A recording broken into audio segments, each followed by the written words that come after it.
Assalamualaikum warahmatullahi wabarakatuh. Waalaikumsalam warahmatullahi Waalaikumsalam wabarakatuh. warahmatullahi wabarakatuh. Baik, kami di sini dari kelompok 5 ingin mempresentasikan hasil uh, proyek kami. Baik, sebelumnya yang terhormat Ibu Berlina selaku dosen PBO serta teman-temanku yang sedang menyaksikan video ini di YouTube, baik di YouTube maupun di WhatsApp, ya. Saya harap semuanya bisa saling memberikan feedback karena ada keterbatasan waktu, jadi kita rekam dengan video. Baik, tanpa berlama-lama, kami pada kesempatan kali ini dari kelompok kami akan mempresentasikan tentang sistem reservasi kamar hotel dengan menggunakan Java sebagai bahasa pemrogramannya. Jadi sistem yang dibangun adalah pemesanan kamar hotel.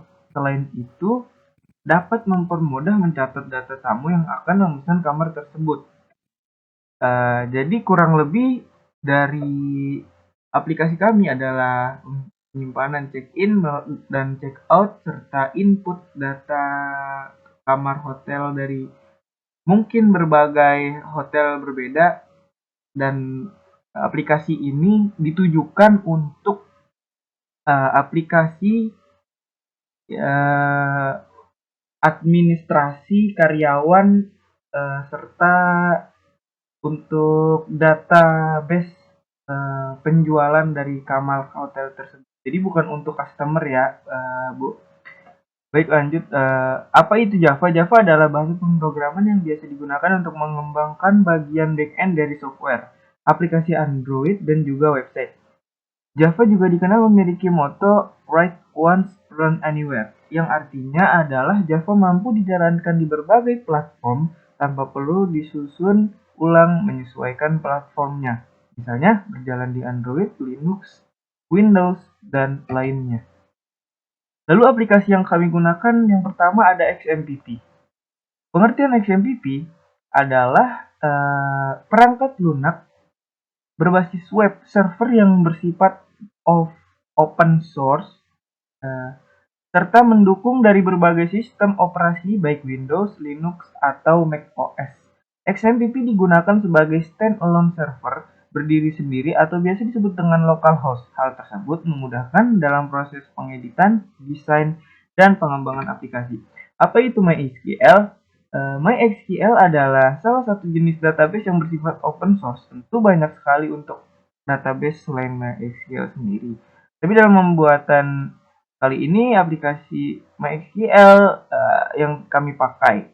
Dan pembuatan MySQL dan pembuatan aplikasi dalam konteks yang dapat dijalankan secara dinamis tetapi sangatlah dibutuhkan untuk menyimpan berbagai data dalam bentuk informasi. Lalu penjelasan singkat NetBeans, karena yang kami pakai adalah aplikasi NetBeans itu sendiri. NetBeans sendiri merupakan suatu aplikasi kode terbuka atau open source yang cukup sukses dengan banyaknya penggunaan serta komunitas yang terus bertambah di seluruh dunia. Serta saat ini sudah memiliki 100 mitra bisnis dan kemungkinan akan terus berkembang ke depannya. Baik, gambaran umum singkat dari sistem. Sistem yang dikembangkan terdiri atas dua pengguna, yaitu admin dan karyawan. Jadi sekali lagi di sini bukan untuk customer. Sistem ini dilengkapi dengan fasilitas password untuk memberikan pengamanan pada database agar tidak sembarangan orang dapat mengakses database yang dapat merugikan pihak hotel. Yang boleh mengakses database adalah user login sebagai admin. Dan kira-kira seperti itu gambaran singkatnya. Sekarang akan dijelaskan melalui kira-kira teknikalnya oleh saudara saya Adri. Kepadanya kami persilakan. Baik, terima kasih saudara Syahir Nabil. Nabil. Jadi di sini saya akan menjelaskan apa aja yang ada di aplikasi reservasi kamar hotel itu tersendiri. Boleh dirun? Boleh dirun.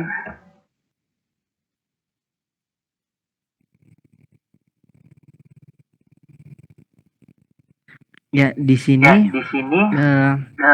ada tampilan menu login. Yang terdapat ada satu combo box, yaitu admin. Dan untuk username-nya kita namakan admin dan passwordnya yang sudah tertera yaitu admin. Sekarang kita tinggal login. Nah, di menu ini sistem pemesanan kamar hotel ada berbagai menu, yaitu menu karyawan, menu kamar, dan menu tamu. Dan yang pertama menu karyawan itu tersendiri ada button tambah. Fungsinya yaitu untuk menambah karyawan. Semisalkan namanya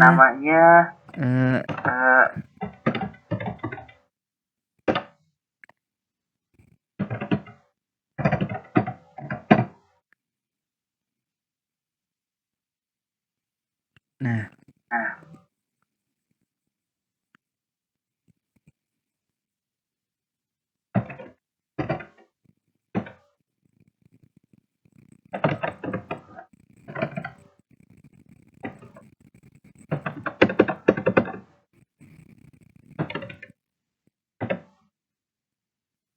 Ya.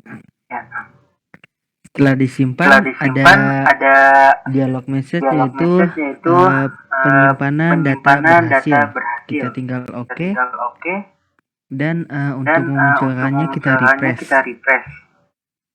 Nah, jika sudah ada, kita bisa ini ada button edit untuk mengedit si karyawan itu tersebut.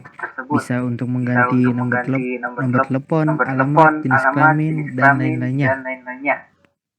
Nah, untuk button delete sendiri itu untuk menghapus karyawan-karyawan tersebut. Misalkan kita hapus satu karyawan. Ya, di situ ada menghapus data berhasil, kita oke. Nah, di situ sudah menghilang. Baik ke menu kedua yaitu adalah menu kamar.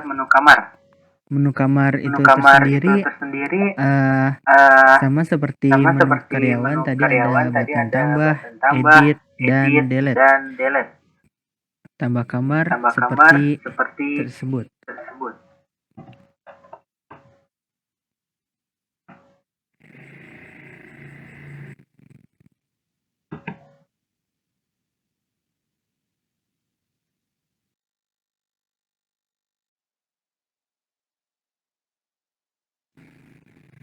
Nah, jika sudah kita simpan dan di situ ada message dialognya menyimpan data berhasil, kita oke.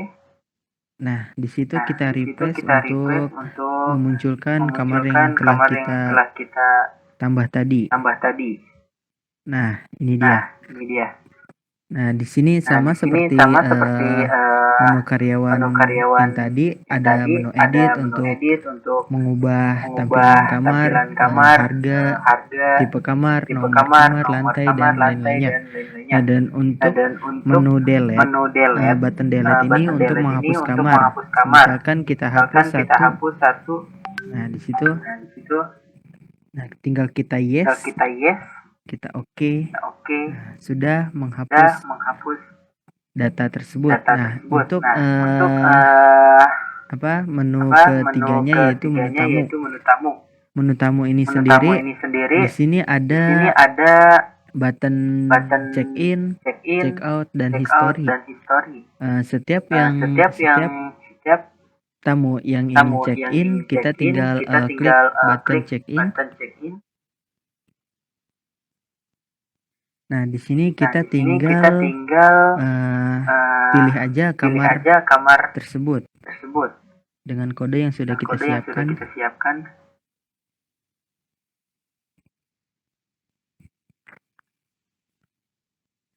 Nah, untuk ID nomor KTP kita tulis seperti KTP kita atau NPM.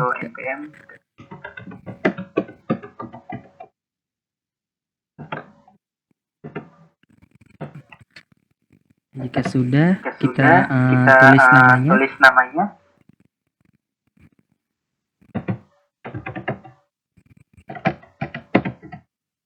Nah, untuk pilih ini ada laki-laki, ada combo box, yaitu laki-laki dan perempuan.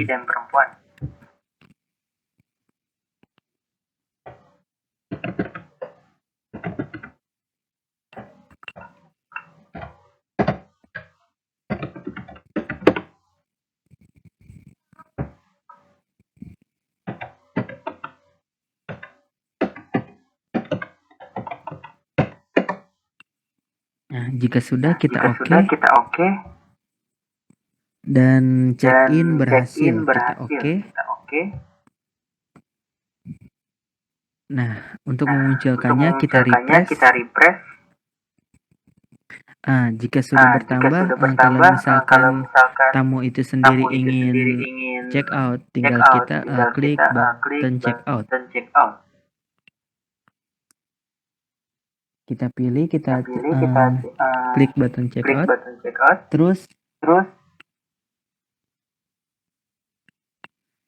semisalkan ini Tama Mulia dengan harga kamar 100.000, tipe kamar ekonomi. Misalkan bayarnya kurang dari 100.000, kita misalnya 90.000. Kita klik 90.000. Di situ ada kita check out. Nah, di situ ada masuk dialog, yaitu pembayaran tidak sesuai karena tidak mencukupi pembayaran yang tertera harga kamar 100.000. Jadi kita bayar lagi dengan nominal 100.000. Kita check out. Nah, di situ ada dialog lagi. Check out berhasil. Kita oke. Nah, jika sudah oke, kita ingin melihat history dari pemesan tamu-tamu itu, tinggal kita klik button history. Nah, di sini ada tamu-tamu yang telah memesan. Kalau misalkan tamu ini banyak, nah di bawahnya kita tinggal klik cari button cari. Pertama kita tuliskan dulu nama yang kita cari. Misalnya Tamam, kita cari. Nah, sudah langsung keluar Tamam misalkan. Kalau banyak jadi tidak usah lama-lama mencari namanya siapa, tinggal ketik Tamam cari. Sekian mungkin yang bisa saya paparkan dari aplikasi ini. Selebihnya saya kembalikan lagi kepada Saudara Nabil. Ya, baik. Terima kasih Saudara Adri. Mungkin aplikasi ini memang bersifat untuk pribadi dari pemilik hotel maupun karyawan. Jadi untuk customer ini belum bisa, memang seperti itu. Jadi di sini seperti ada check out, login, segala macamnya. Ya, mungkin akhir kata kami ucapkan terima kasih karena sudah diberikan kesempatan. Dan bagi yang sudah menonton, bagi yang sudah menyimak juga teman-teman, terima kasih bantuannya. Sekian. Billahi taufiq wal hidayah. Wassalamualaikum.